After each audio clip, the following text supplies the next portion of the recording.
தோஷங்கள் நீக்கும் பிரதோஷம் சிவன் நஞ்சுண்டதால் வந்த நேரம்.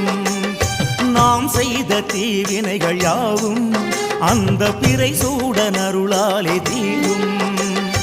நாரணன் விடையாக நந்தியின் கொம்பிடையில் சிவனாடும் நேரம் இது. சிவன் வரும் சுகமான நேரம் இது.